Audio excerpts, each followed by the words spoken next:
po. May I come in? Yes, you may come in.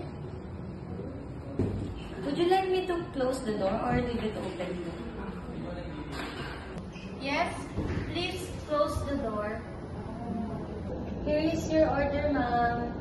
Thank you. Ma'am, would you like me to open the curtain? Yes, please. Ma'am, would you like me to turn on the TV? No, please. I don't like it.